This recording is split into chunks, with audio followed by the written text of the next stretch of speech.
Eu imagino que é essa graça aqui do tomar a força, porque vai ter gente tão apegado às coisas dessa terra.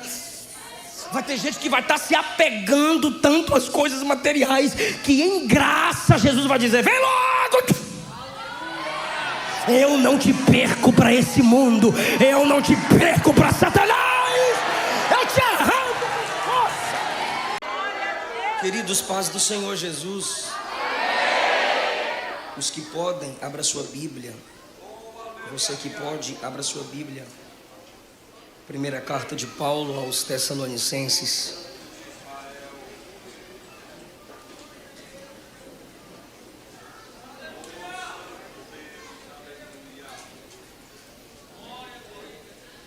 Primeira carta de Paulo aos Tessalonicenses, no capítulo de número 4.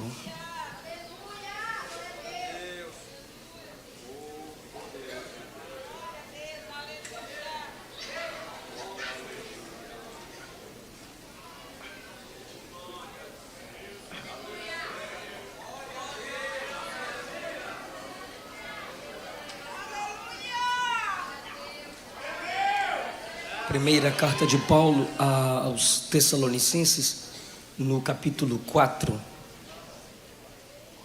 Podemos ler, digam amém. Amém. Leiamos a partir do versículo 9, que diz assim: quanto ao amor fraternal, não necessitais de que vos escreva, visto que vós mesmos estáis instruídos por Deus, que vos ameis uns aos outros, porque também já assim o fazeis para com todos os irmãos que estão por toda a Macedônia. Exortamos a que ainda nisto continueis a progredir cada vez mais e procureis viver quietos, tratando dos vossos próprios negócios e trabalhar com vossas próprias mãos, como já vos temos mandado, para que andais honestamente para com os que estão de fora e não necessiteis de coisa alguma. Não quero, irmãos, que sejais ignorantes acerca dos que já dormem, para que não vos entristeçais como os demais que não têm esperança. Porque se cremos que Jesus morreu e ressuscitou, assim também aos que em Jesus dormem, Deus os tornará a trazer com Ele. Dizemos isto pela palavra do Senhor, que nós, os que ficarmos vivos para a vinda do Senhor, não precederemos os que dormem. Porque o mesmo Senhor descerá do céu com alarido, com voz de arcanjo e com a trombeta de Deus. Aleluia! E os que morreram em Cristo ressuscitarão primeiro. Depois nós, os que ficarmos vivos, seremos arrebatados juntamente com eles nas nuvens, a encontrar o Senhor nos ares, e assim estaremos para sempre com o Senhor. Portanto, consolai-vos uns aos outros com estas palavras.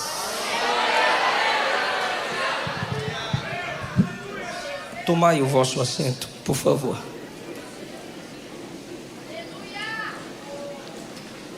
Por favor.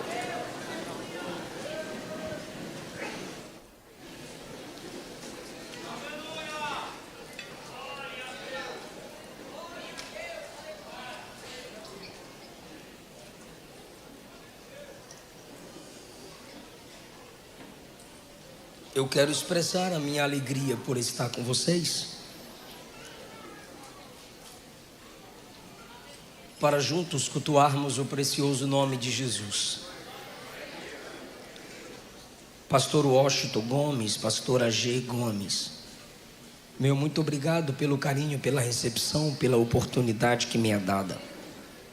Presbítero Vito e a irmã Luara são os líderes da UMADES.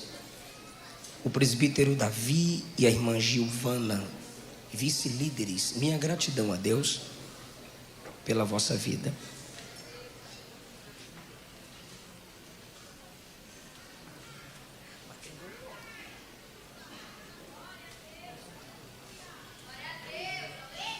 O Rafael Oliveira é o Rafa, é um instrumento de Deus para a nossa nação, através da sua voz e da inspiração que o Senhor lhe tem dado.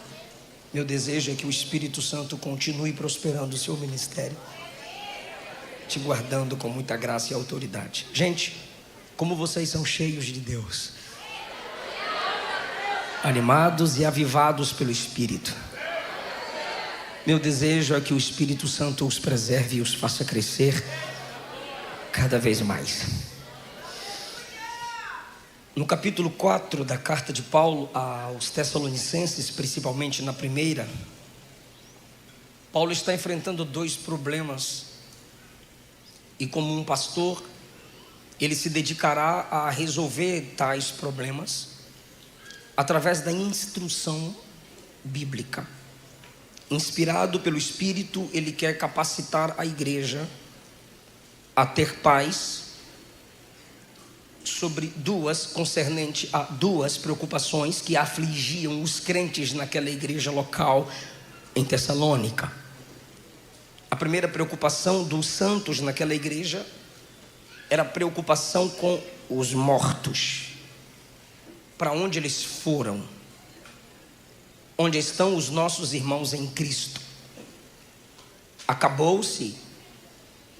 Não mais haverá encontro?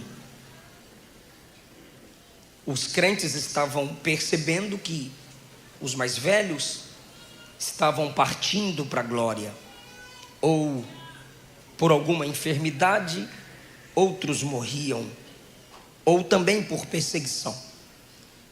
E Paulo sempre instruindo a igreja sobre a vinda do Senhor.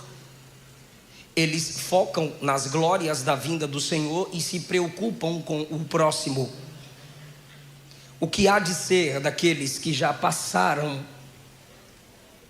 para outra vida, se não estão aqui conosco para ver as glórias da vinda do Senhor?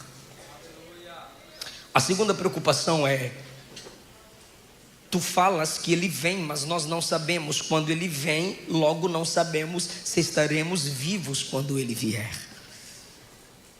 E o que tu dizes sobre a vinda dele é tão glorioso que nós queríamos estar vivos para vermos o céu aberto, os anjos descendo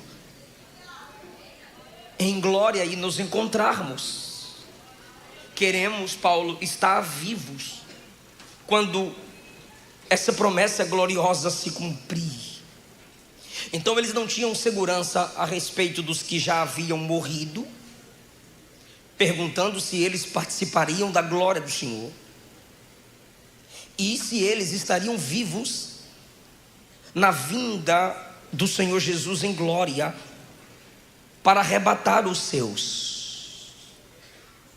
Com essa expectativa de vinda urgente, já no tempo em que eles se preocupam e aguardam, eles estavam deixando de lado coisas importantes no convívio da igreja,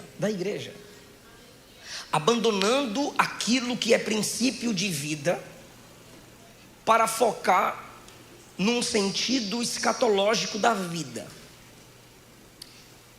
Já que ele está vindo, ele está voltando, preocupemo-nos mais com a vinda dele. Preocupemo-nos mais, isso é o povo, é a mente do povo, tá? Eu não estou falando para vocês fazerem isso. Preocupemo-nos mais com essa cidade de cima do que com essa cidade de baixo. Precisamos nos preocupar mais com a casa de cima do que com essa casa aqui embaixo. Precisamos, é o povo dizendo, tá? Precisamos valorizar mais, preocupar-nos mais, pensar mais, ocupar mais a nossa mente com aqueles que já estão lá, abrindo mão desses que estão aqui. Aí Paulo percebe que eles estão dando uma excessiva atenção para a escatologia e esquecendo os compromissos da eclesiologia. Então, a gente foca muito na vinda do Senhor, na tribulação, no anticristo, nas glórias da igreja na glória. Paulo, escatologia, bora, enche nós aí. Aí ele diz: mas é a vida cotidiana de vocês. É por isso que ele não começa o capítulo 4 falando de céu. Ele termina o capítulo 4 falando de céu. Mas ele inicia assim: nós rogamos e exortamos no Senhor Jesus, ou seja, em comunhão com Cristo, que vocês devem andar e agradar a Deus enquanto andam. Porque eles estão pensando em subir, voar e... Aí Paulo diz: cara, tu está pensando em subir do nada? Ele está dizendo: e o seu passo a passo diário? Eu quero que vocês continuem andando, eu quero que vocês continuem crescendo passo a passo, porque a verdadeira evolução da fé não é quem sobe como águia, não é quem corre e não se cansa, é quem caminha sem fadigar. Então tem gente que no ápice das alturas, no manto, na glória, no fogo, é nós. Mas no compromisso diário de vida familiar e eclesiástica é zero.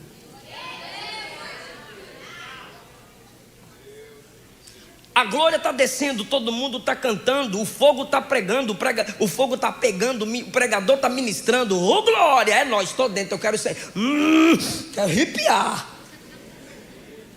Então a gente quer o sobrenatural que vai fazer a transformação do nosso corpo no dia do arrebatamento, sim ou não? Sim, mas Paulo vai tratar da vida cotidiana.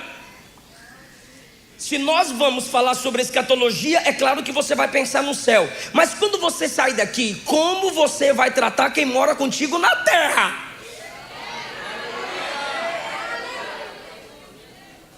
É claro que a gente tem um tema como esse para pensar no céu, mas ao acabar o culto, como você vai se relacionar, conversar, dialogar com quem está caminhando contigo aqui? O céu é santo, o céu é perfeito, e a gente sabe que isso é verdade. O céu é glorioso, é verdade, mas Paulo diz, volta um pouquinho aqui para baixo, versículo 3: a vontade de Deus é a vossa santificação. Enquanto a transformação do corpo se dará no piscar de olhos, 1 Coríntios capítulo 15, a partir do versículo 51, a santificação é processual. Enquanto a glorificação, que vai tirar a mortalidade do nosso corpo para o imortal, a corruptibilidade do corpo para o incorruptível, será no piscar de olhos, a santificação é processual. Então às vezes nós estamos pensando demais como eles na transformação do corpo, que será instantânea, abrindo mão da santificação, que é processo.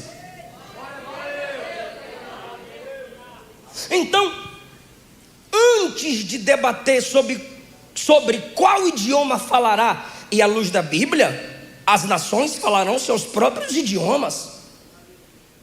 Apocalipse capítulo 5 mostra que todas as nações foram compradas, e a partir dessas nações compradas, Cristo é adorado, exaltado na língua de cada um. O extraordinário não será na capacidade que sairá da minha boca, mas na minha capacidade de entender cada um na sua linguagem. Aleluia. Agora, se a gente quer pensar demais no que é extraordinário e instantâneo, não pode pensar, pode se alegrar por isso, só não pode se esquecer desse processo chamado santificação, que é o que te prepara diariamente para aquele grande dia. Então às vezes nós estamos pensando no que há de vir, abrindo mão do que já temos. Mais importante do que pensarmos, mais importante, ou melhor, mudar a expressão, tão importante quanto pensarmos na transformação do corpo, tão importante quanto pensarmos no arrebatamento, tão importante quanto pensarmos na glória que virá sobre o nosso corpo no dia do arrebatamento, importante é pensarmos, refletirmos e vivermos em santificação do corpo aqui e agora.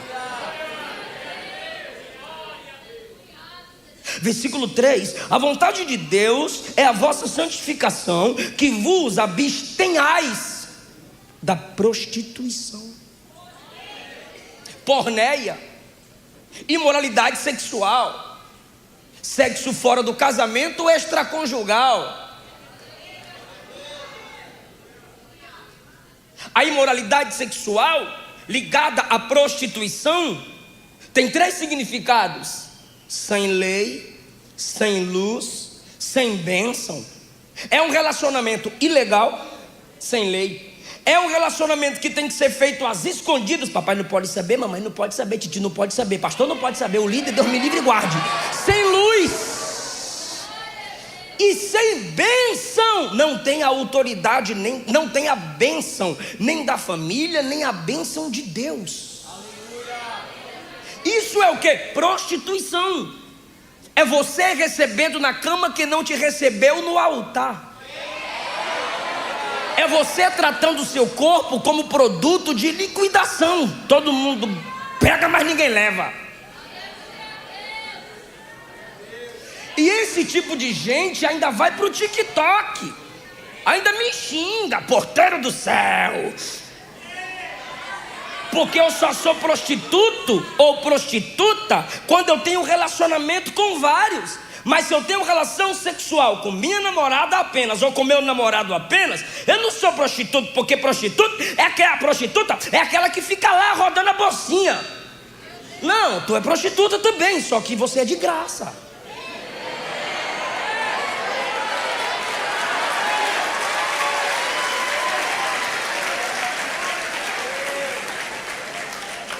A transformação do corpo não é o escapismo.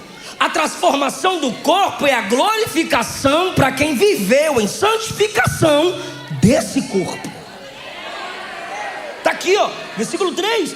A vontade de Deus é a vossa santificação. Ele fala da transformação do corpo lá nos versículos 16 e 17. Mas antes de falar da transformação do corpo no arrebatamento, ele fala da santificação do corpo na vida diária.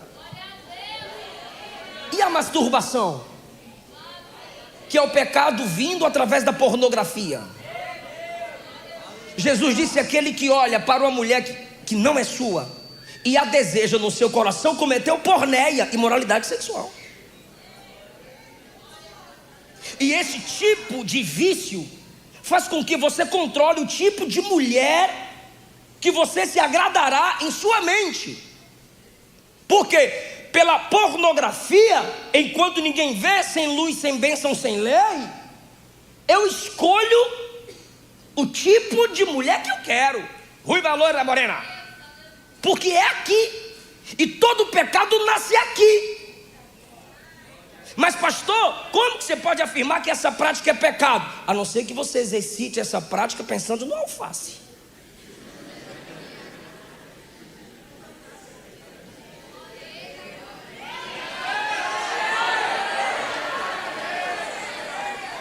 A vontade de Deus, versículo 4, é que cada um de vós saiba possuir o seu vaso ou o seu corpo em santificação e honra. Quem santifica seu corpo, e daqui a pouco eu mostro como, e honra seu corpo enquanto a santificação é uma decisão interna na busca do Espírito para vencer a imoralidade sexual, quase não sai. A honra já são atitudes externas. Você honra seu corpo, minha irmã, escolhendo como se vestir de tal modo que não envergonhe nem você, nem o evangelho. Não envergonhe aquelas ou aqueles que estão próximos a você. Desculpa, gente, mas tem igrejas que mais parece um clube do que uma reunião de santos. E a irmã não poderia se assustar se alguém se aproximasse dela com um fruto e desse um fruto assim, ó, toma aqui um tomate, que é fruto, o tomate é fruto, toma um tomate. Ela, para que é isso? Aí o cara dizia que Eva só viu que estava nua quando comeu do fruto.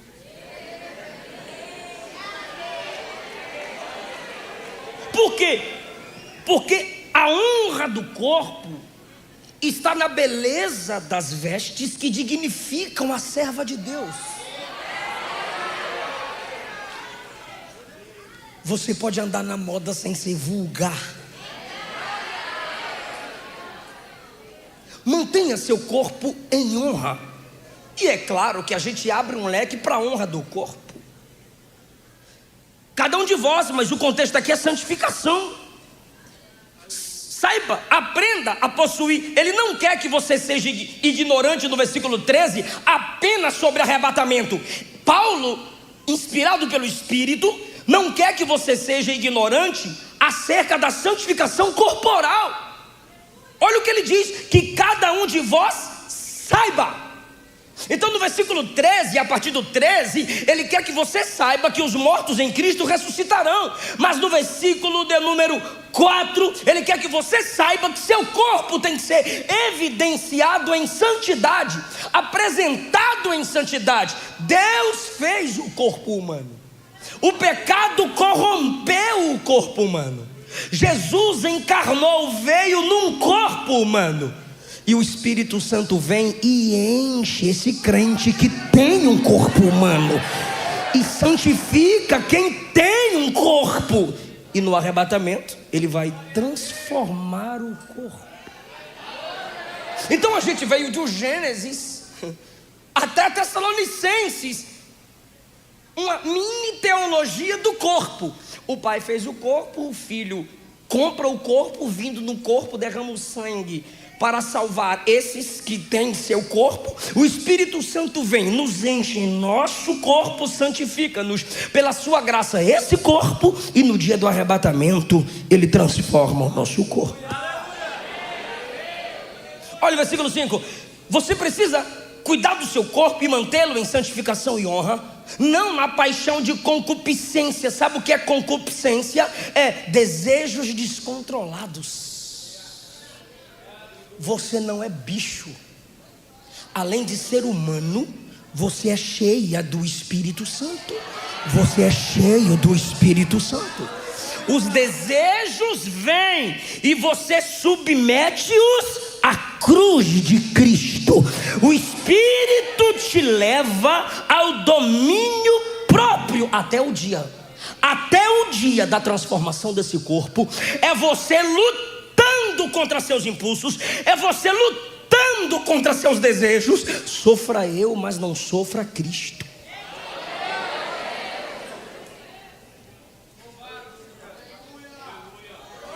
Não na paixão de concupiscência, como os gentios que não conhecem a Deus. Olha agora a interligação no versículo 13. Não sejam ignorantes acerca dos que já dormem, para que não vos entristeçais, como os ímpios que não têm esperança. Olhe para mim, por favor.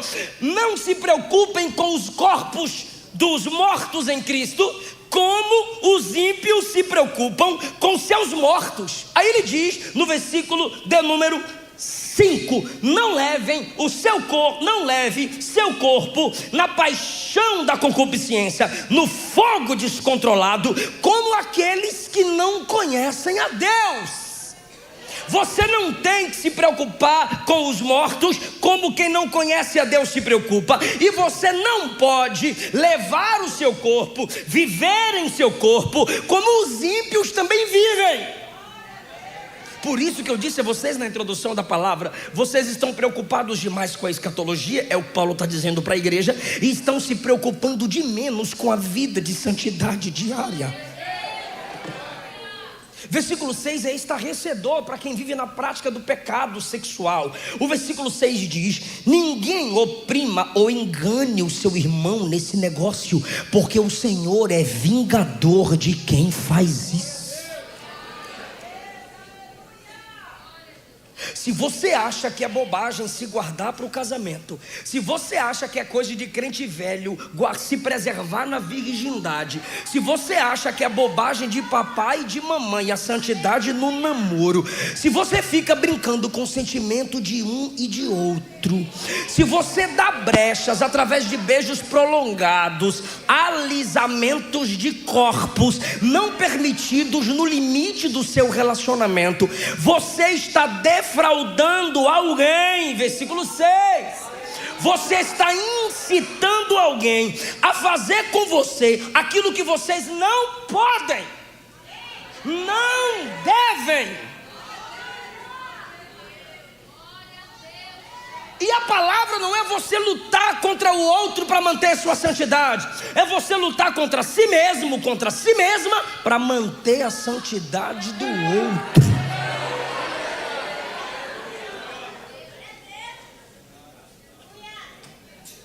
Por quê? Porque Deus é vingador dessas coisas.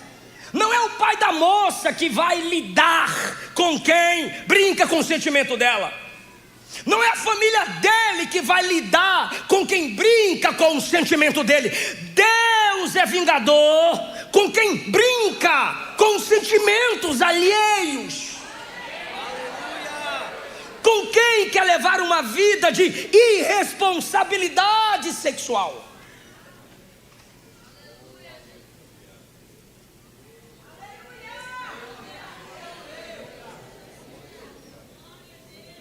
Por que, Paulo? Porque Deus não nos chamou para imundícia. Gente, olha do que Paulo chama a imoralidade sexual: imundícia. Ah, Paulo, mas para tu é fácil, né, Paulo? Irmão, tu já leu Romanos 7? Está claro que nada era fácil para Paulo. Ah, pastor, mas falar é fácil, né? Você não sabe a luta que eu passo. Versículo 8: quem despreza isso não despreza o homem, mas a Deus que nos deu o Espírito Santo. Sabe o que Paulo está dizendo aqui? Se Deus está mandando que você se santifique, é porque Ele já enviou o Espírito Santo para te capacitar a se santificar. O que eu estou lhe dizendo é que Deus não te ordena fazer nada sem te dar capacitação para obedecê-lo. Você não tem o Espírito Santo para falar línguas. Você não tem o Espírito Santo para te dar dons. Você não tem o Espírito Santo como consolador. Olha, amiga, se eu estiver na luta, o Espírito Santo vem e consola eu. Mano, quando eu tô na fraqueza, o Espírito Santo me enche o arrepio. Eu falo, mano, o fogo pega, velho. Tu não tem o Espírito Santo como consolador? Tu não tens o Espírito Santo como encorajador? Você também tem o Espírito Santo como santificador. Ele queima, ele mata a nossa carne. Busque-o.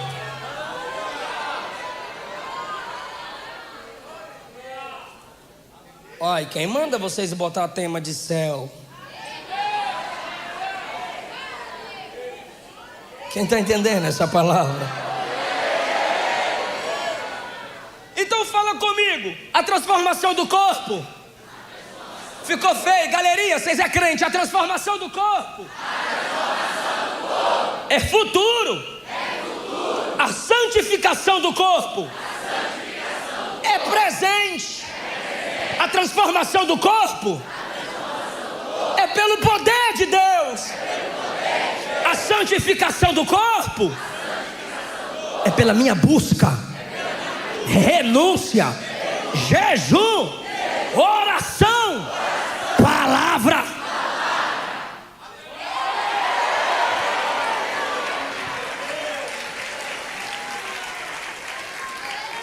Eu não sei porquê, mas parece que tem gente que está disfarçando como se não estivesse me ouvindo. E quanto mais tu ficar olhando para o lado, eu vou para o seu lado.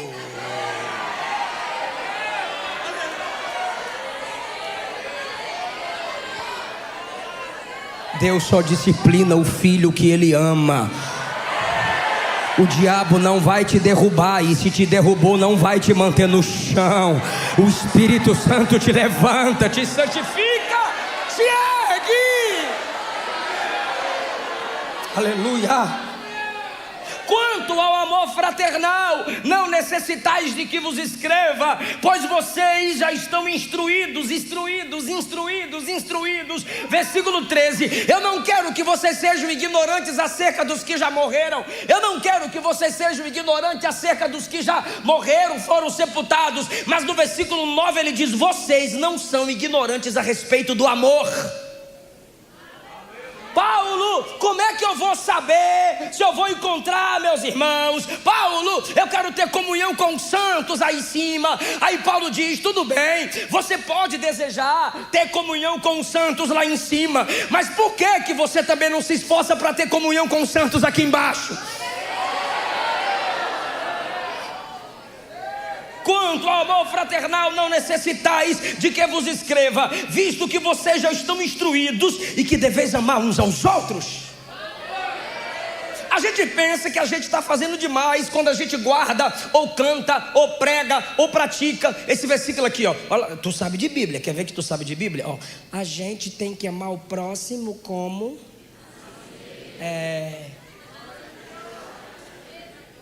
Quem disse isso? Pode falar. Jesus. Mateus 5-7, naquele lindo sermão. Só que você já chegou em João 13.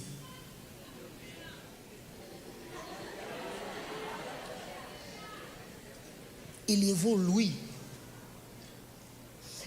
No Sermão do Monte é assim, ó: tu tem que amar como tu se ama. Ó, eu vou cuidar de tu como eu cuido de mim. Eu não vou fazer mais por tu do que eu faço por mim. Então, o modelo para eu fazer por tu é aquilo que eu faço por mim. Porque se eu não fizer por mim, para que eu vou fazer para tu? O que adianta eu dar vida para tu e eu morrer? Então eu cuido de mim para depois eu cuidar de tu. Aí a gente diz que tá top, aleluia, glória. Aí Jesus chega em João 13 e diz assim, ó: é para amar um ao outro, não como você se ama, mas como eu vos amo.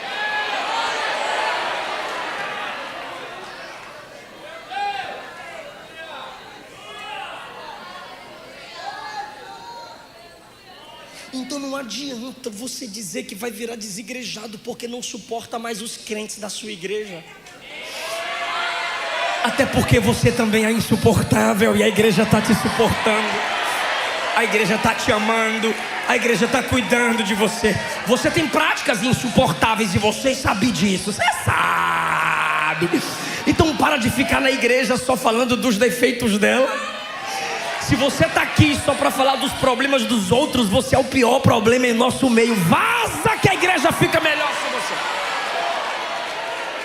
Mas se a gente não olhar um ao outro com o olhar da graça e nos perdoarmos, nos amarmos, dependermos da mesma graça concedida a nós para concedermos uns aos outros, não estaremos preparados para o arrebatamento. Por quê? Porque se tu não se dá bem com ninguém, ou ninguém presta, só tu é top, é o bichão mesmo, faz um céu só para tu.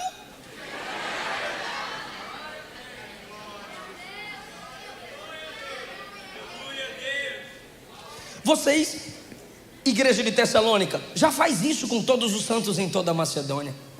Mas eu quero que vocês progridam. Olha, terceiro lugar, primeiro é a santificação do corpo. Preocupado com a transformação do corpo no arrebatamento, sem santificar o corpo diariamente. Preocupados com o encontro com aqueles que serão transformados e arrebatados e glorificados, sem se preocupar com a comunhão daqueles que estão ali vivendo, convivendo com eles. Agora, se eles vivem naquela expectativa, Cristo está vindo, Cristo está vindo, Cristo está vindo, quem está me ouvindo diga amém. Se eles vivem naquela expectativa, Cristo está vindo, Cristo está vindo, bora parar de trabalhar, bora só descansar. Ô amiga, a gente espera e ele volta. Pronto, irmão. Aí agora todo mundo de boa. Aí quando passavam alguma dificuldade, ficavam perturbando até os ímpios para ver se conseguia alguma coisa para comer, para sustentar.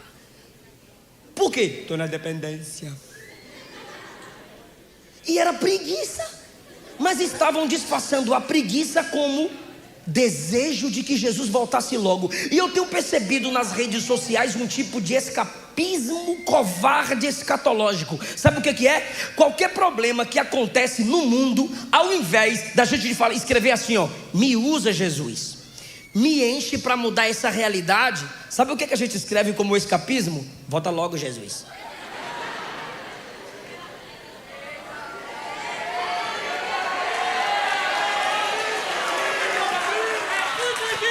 É doutrina! É culto de doutrina.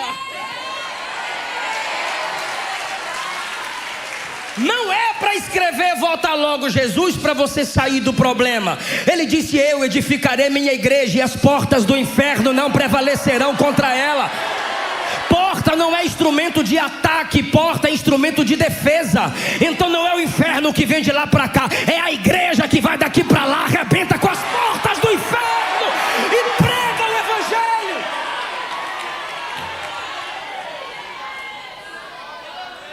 Volta logo Jesus, que eu não dou conta mais desse mundo. Jesus diz: volta não, eu botei você aí para mudar a situação desse lugar. Eu te enchi, eu te capacitei, vai pregar.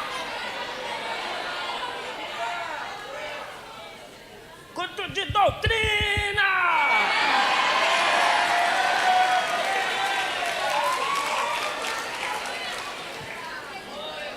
Ó, tá aqui, ó, 11. E procureis viver quietos. Esse quieto aqui é sem ansiedade. Para de ficar perturbando os outros. Sabe? Aquele tipo de gente que toda live que tem alguém assim de expressividade, uma live lá que dá 500, 600 pessoas, eu tô morrendo, eu tô com câncer, eu perdi meu dedo, perdi minha orelha, olha, perdi o dedo e tá lá digitando, e eu preciso de ajuda, socorro. Aí eu chego lá e respondo: vende o celular, deixa a internet cortar nesse mês e compra a cesta básica.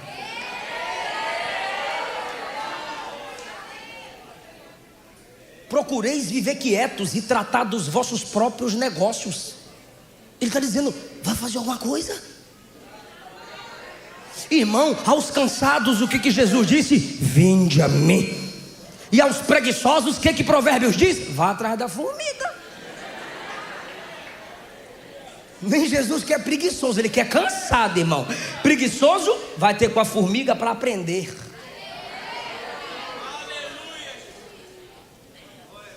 Tratar dos vossos próprios negócios, trabalhar com vossas mãos, para que andeis honestamente para com aqueles que estão de fora, sem necessitar de coisa alguma. Paulo não está proibindo nós ajudarmos uns aos outros quando de fato há necessidade.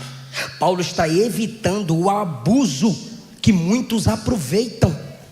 Gente viciada em cesta básica, mas tem tempo para estudar, se capacitar e trabalhar. Gente viciada na peninha dos outros. Ninguém tem pena de mim. Mas você tem chance, tem oportunidade de crescer na vida. Mas sabe o que é que você faz? Você fica roubando o Wi-Fi do vizinho, dormindo 4 horas da manhã. Por que você dormiu 4 horas da manhã? Eu estava no TikTok. KKK. Ah, irmão, levanta, rapaz. Tem chance de estudar, de crescer na vida. Você pode falar para alguém assim: ó, céu não é lugar de preguiçoso. Fala assim: ó, preguiçoso não tem galardão.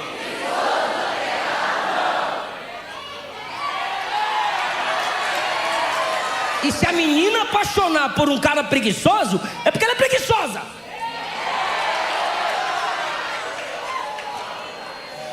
E se ela é uma menina que só se apaixona porque tem dinheiro, é interesseira.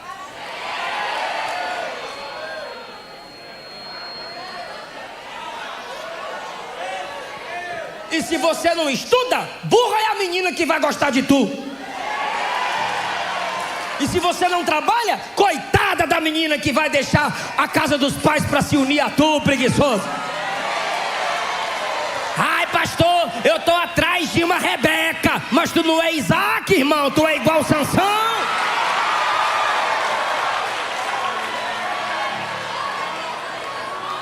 Ai, pastor, eu quero um Isaac para minha vida. Larga de ser da lela, menina.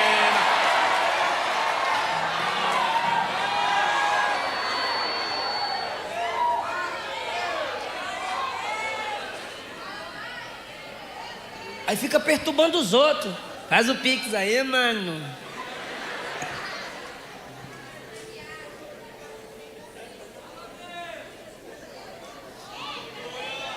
Você pode trabalhar e sustentar missionários. Hoje, como itinerante e co-pastor em um campo, eu vivo integralmente da obra, porque eu vivo para a obra. Eu preciso pregar nos temas dos congressos, eu preciso dar aula aos alunos, eu preciso escrever meus livros. Mas até eu viver de tal forma que o Brasil inteiro reconhecesse o meu ministério e eu tivesse que organizar a minha vida de estudos e pregação, rapaz, eu trabalhava em Lava Jato. Era massa. Quanto é 30? O cara me dava 40. Valeu, velho. Era lá na M Norte, Brasília. Trabalhei no Lava Jato do pastor Eduardo Ribeiro. Aí ele dizia: eu te dou o barraco de fundo para tu morar e tu lava carro. Aí você não paga o barraco, mas lava o carro. Eu dizia: mas eu tenho que pregar. Aí no dia que tu for pregar, se você estudar de manhã, você trabalha à tarde. Se você for estudar de tarde, você lava carro de manhã. Fechou? Aí trabalhando no Lava Jato do pastor Eduardo Ribeiro, eu disse: eu preciso fazer um curso teológico. Aí ele disse: faça. Eu falei: mas eu sou de menor, 17 anos. Ele: eu faço o cadastro no meu nome. Só que aí o certificado vai vir para mim. Eu falei: mas o conhecimento é meu. Aí eu dormia 4 horas da manhã estudando, fazia supletivo pela manhã, trabalhava à tarde, pregava de noite, juntando dinheiro para ajudar meus pais na Bahia. Aí as agendas começaram a aumentar. Falei: a porta está abrindo. Aí o pastor Eduardo me levava na CPAD. Ele tinha desconto de pastor, CPAD de Brasília. E o Denis, esposo da Carla, líder da Umadeb, ele me chamava no cantinho e dizia: eu vou te dar um desconto maior, mas não fala para ele não. Então o desconto do pastor Eduardo era 20. Aí o Denis subia para 30. Aí quando ele acabava de dar o desconto, eu dizia: mas me vende fiado. Denis da Umadeb. Quem conhece a missionária Carla? Denis da Umadeb. Quem conhece? Você que levantou a mão. Pois é. Para que me dava desconto? Eu pegava os livros e comprava de 2 em 2. Comprava 20 livros, 10 era meu. E os outros 10 eu vendia nos congressos que eu não pregava. Então tinha um congresso desse aqui, eu estava sem agenda, eu ia lá para a porta: olha esse comentário bíblico, massa, esse cara é profundo. Como é que você sabe? Eu estou lendo, eu comprei 2. Um é meu, outro é...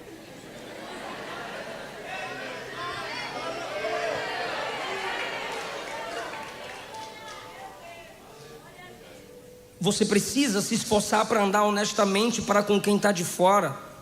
Você fala muito da santidade do céu, da honestidade do céu, da pureza do céu. E a sua pureza em terra? Os que mais pensam no céu são aqueles que o melhor farão na terra. Aí agora ele chega na escatologia. Eu não quero que vocês sejam ignorantes acerca dos que já dormem, daqueles que morreram, porque se cremos que Jesus morreu e ressuscitou, quem está me ouvindo? Assim também os que em Jesus dormem, ou seja, esse dorme aqui é descansam das lutas dessa vida, Deus os tornará a trazer com Cristo. Os que morreram em Cristo voltarão com eles nas nuvens. A alma deles vem com o Senhor. e dada a palavra da autoridade, ressuscitarão do pó. E isso não é impossível para o nosso Deus, pois foi do pó que Ele fez o homem. Independente do estado do que esteja o corpo, haverá ressurreição e transformação, porque com o dono da vida eles virão. E ele diz: eu, versículo 15, digo isso pela palavra do Senhor. Por que pela palavra do Senhor, querido? Porque ele está contrariando a palavra dos filósofos. 10 minutos e a gente já se levanta para orar. Aqueles filósofos do tempo deles, eu anotei aqui o que eles diziam. Por exemplo, quando alguém morria, Tosquio sobre morte escreveu: uma vez que o homem morre, não há ressurreição. Teócrito escreveu: há esperança para quem está vivo, mas os que morreram estão sem esperança. Catulo escreveu: quando nossa breve luz se extingue, há uma noite perpétua em que devemos dormir.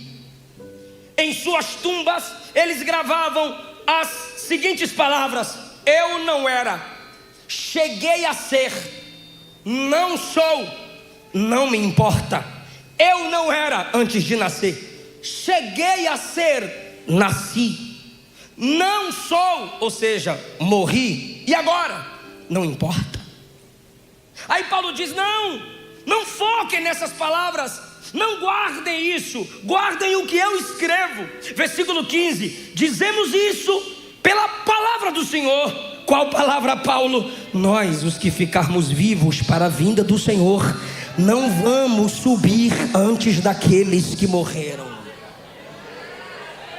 O que está acontecendo aqui é que Paulo está dizendo que quando chegar o dia do arrebatamento, a experiência corporal primeiro vai ser deles. Então, pela palavra da autoridade do Senhor, eles ressuscitam. Tendo eles essa experiência de ressurreição, a igreja tem a experiência de transformação, mas a igreja viva, os que estiverem vivos, e nós não precederemos os que dormem. Ele está dizendo: nós não vamos subir sem eles. Eles serão ressuscitados, nós seremos transformados. Está preparado para dar um glória lindo? Porque até no arrebatamento vai ter unidade. Versículo 17: e subiremos juntamente com eles.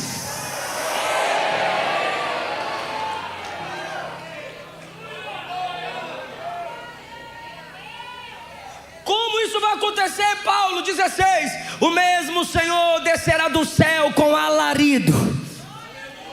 Diga: alarido. Som que ninguém discerne. Não, esteja comigo agora. Mas vocês são bons para repetir. Então, parabéns. Alarido, som que ninguém discerne, haverá um impacto sobre a terra. A nova Jerusalém que desce para nos alcançar. A presença do que é sobrenatural vindo sobre nós. Alarido, um som que ninguém discerne. Como na experiência de Daniel, quando o anjo apareceu para falar com ele, ninguém entendeu nada, mas sentiram algum tipo de impacto. Na experiência de Paulo em Atos capítulo 9, ouviram a voz, mas não viram nada. Quando o Pai falou com Jesus em João capítulo 12, eles disseram: é um trovão. É o que é isso? É um anjo. Mas era o Pai falando com Jesus, um som que ninguém discerne. Aí Paulo diz: ele virá, ele descerá com alarido. Segundo, ele virá com voz de arcanjo. Escatólogos dizem que essa voz de arcanjo é um sinal de autoridade dado por Miguel, o protetor do povo judeu, para que eles tenham um tipo de despertamento. Olhe para o céu, ou sim, então, a falta, clamem, ou o desejo sobrenatural pelo Messias. Um som que ninguém discerne. A voz de arcanjo, algum tipo de sinal aos judeus. Mas agora isso me impacta particularmente. E ele virá com trombeta de Deus. Eu falei trombeta de Deus e você já deu aleluia, glória a Deus. Isso é maravilhoso. Vou perguntar para quem está comigo, de quem é a trombeta? Se a trombeta é de Deus, só quem é de Deus.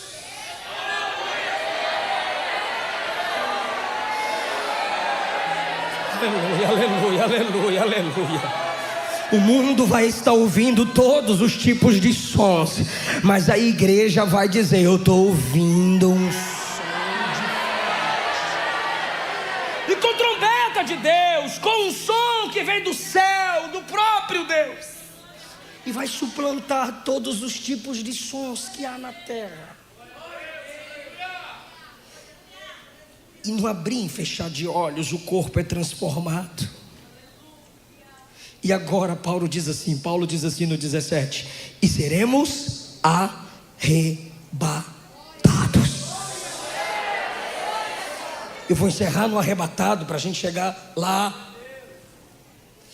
O que é arrebatar? Preciso de sua atenção. Em primeiro lugar, arrebatar é pegar rapidamente. Segundo lugar, arrebatar é tomar a força. Sabe, 1 Coríntios capítulo 3 diz que vai ter gente que vai reconhecer que foi salvo por um triz, como se tivesse escapado do fogo. Sabe aquela pessoa que acabou de escapar do fogo, a roupa toda queimada, todos... Sobrevivi.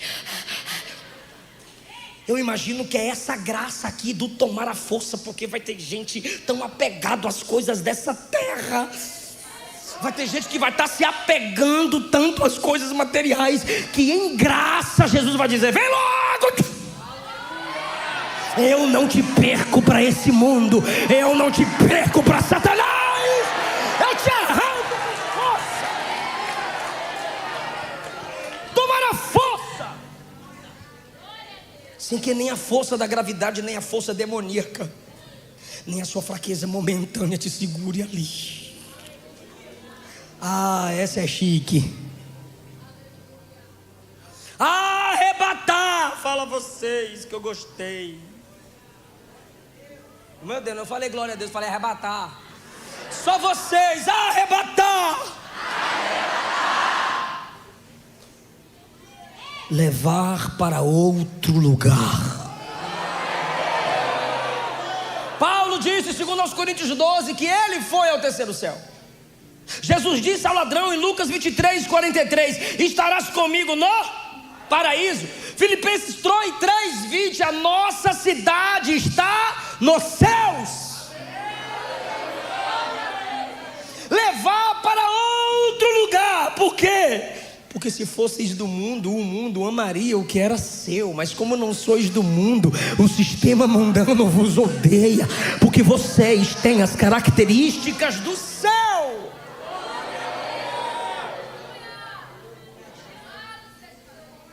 Eu começo e você termina.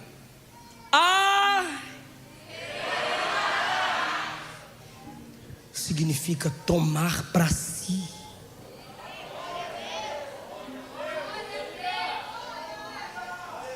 Eu vou repetir: arrebatar, tomar.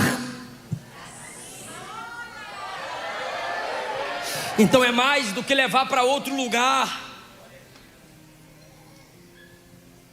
É levar para si. Se eu te perguntar assim, você quer ser crente para quê?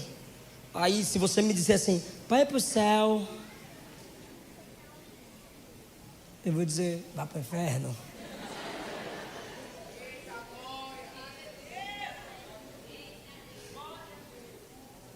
Porque arrebatar não é só levar para o céu. João 14: não se turbe o vosso coração, crede em Deus, crede também. Na casa de meu pai há muitas.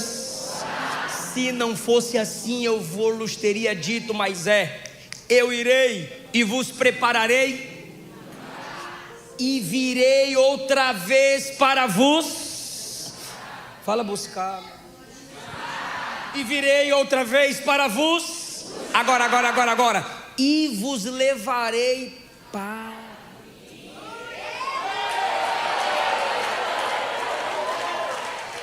Aleluia. Aleluia. O céu só é céu porque Jesus está lá. Ele nos levará para Ele, para que onde eu estiver, vós estejais também.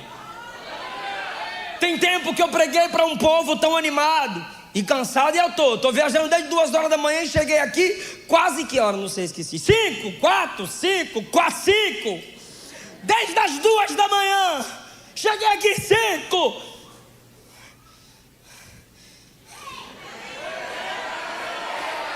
Então é por isso que eu estou sendo chato, precisando tanto de vocês. Então bora falar Bíblia agora, bora, rapidinho, nós tudo. Então tá bom, fala comigo assim, Gênesis 28.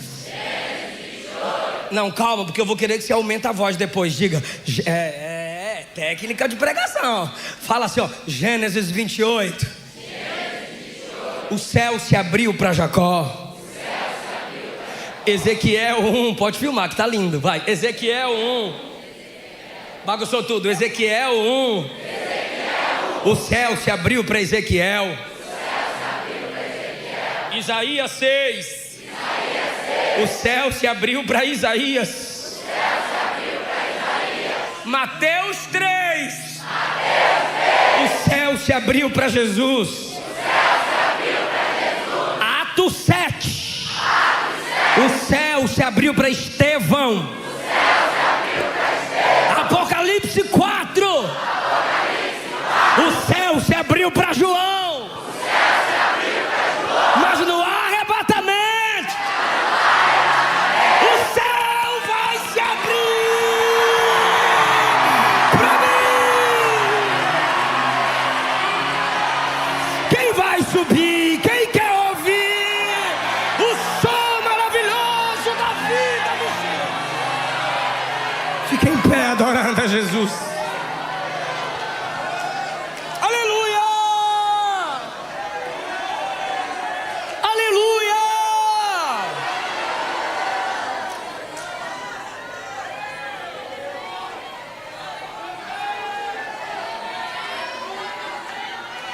Tem gente que se incomoda com a mensagem dessa, mas tem gente que diz como é maravilhoso ouvir que meu noivo vem me buscar. Aleluia. Aleluia. Aleluia. Canta aquele negócio de novo bonito que vocês cantaram. Porque deixaram de falar do céu. Bora, meu Deus, vambora, meu Deus.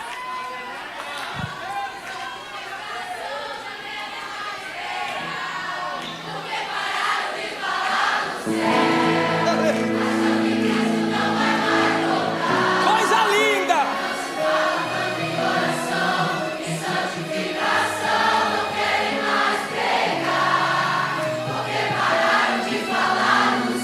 Tem misericórdia de nós.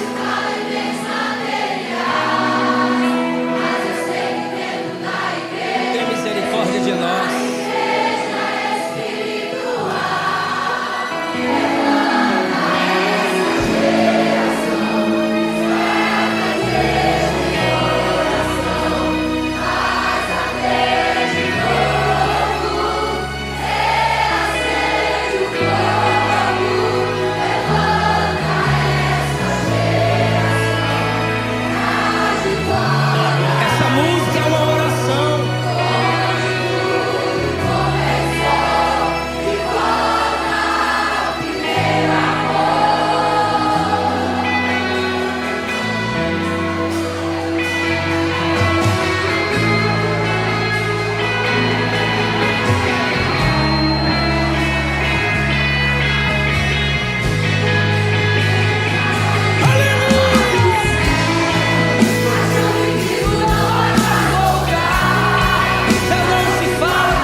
Sabe o que vai acontecer quando nós entrarmos nas bodas do Cordeiro?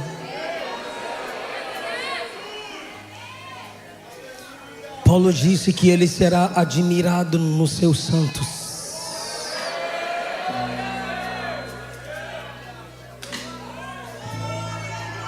Ele será admirado nos seus santos. Meu amado é. Nós vamos bendizê-lo nas bodas do Cordeiro.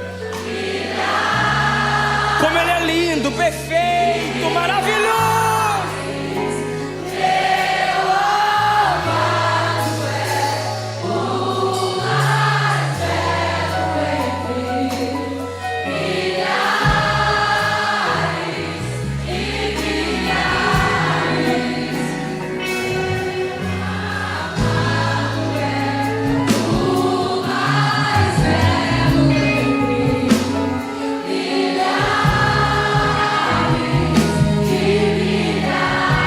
Se tiver alguém que se afastou do Evangelho, eu quero orar por você que se afastou do Evangelho. Eu quero orar por você que ainda não confessou Jesus como seu único Senhor e Salvador. Se tiver alguém que quer voltar para Jesus agora, volta para Jesus antes que Jesus volte para arrebatar a sua igreja. Yeshua. Onde está a primeira pessoa que vai voltar para Jesus antes que Jesus volte para a igreja? Onde está a primeira pessoa que vai descer da galeria, que vai sair aí de trás e vai voltar para o papai? Vem para Jesus.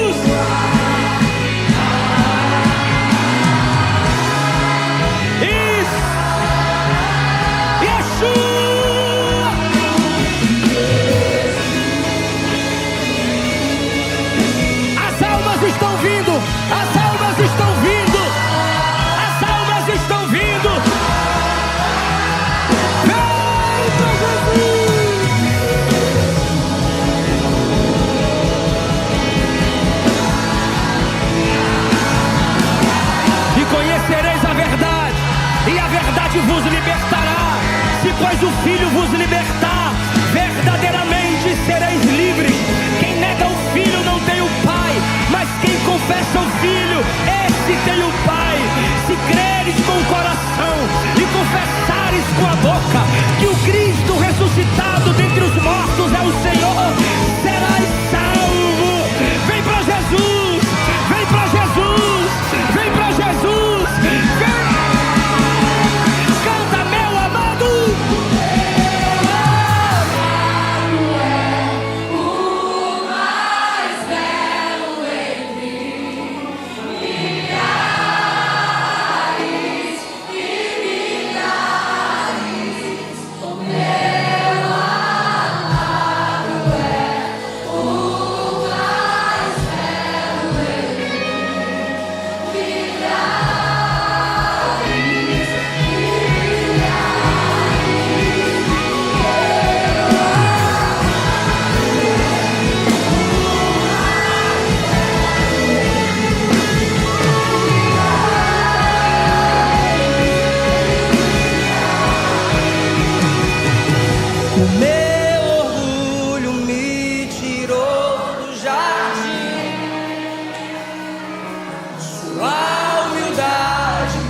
Vem para Jesus, moça.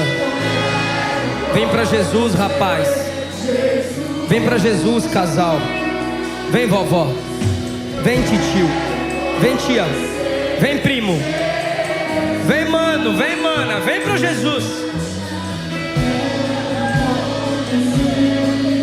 Vem, você que vive nas drogas. Vem, Ele te liberta. Você que vive na imoralidade sexual, Ele te liberta. Ele te transforma. A graça te encontra em qualquer lugar, mas não te deixa aí. Ela te molda, ela te muda, ela te transforma.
Vinde a mim todos os que estão cansados, sobrecarregados,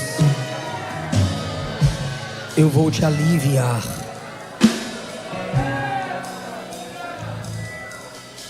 Estenda as mãos para cá, igreja. Senhor, eu preguei a sua palavra. Do mesmo jeito que temos que pensar no céu, precisamos pensar sobre como vivemos na terra.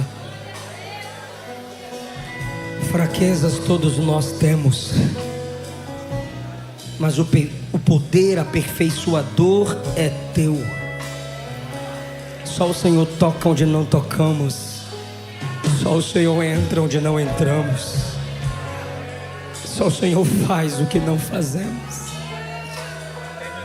Traz vida nesse vale. Traz perdão a esse tribunal de alma. Traz alegria nesse jardim que está cheio de espinhos. Traz perseverança a essa alma que está pensando em desistir. Traz vida, Jesus. Perdoa.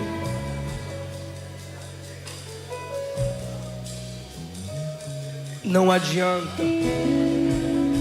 o diabo dizer que a distância que você foi é muito longe. Nada é mais profundo do que a graça. Nada é mais largo do que a graça. Nada é mais alto do que a graça. Receba a vida de Deus. Receba poder de Deus para vencer o mundo, o pecado e o diabo. Todos vocês que vieram à frente, se ajoelharam ou não puderam se ajoelhar, mas estão se entregando para Jesus, ore comigo. Diga: Senhor Jesus, me recebe, me lava, me purifica, faz tudo novo em mim. Escreve uma nova história para mim e me usa no meio da tua igreja para a glória do seu nome. Amém. Anota os nomes deles, gente. Dá a paz do Senhor para eles. Aplaude essa linda decisão.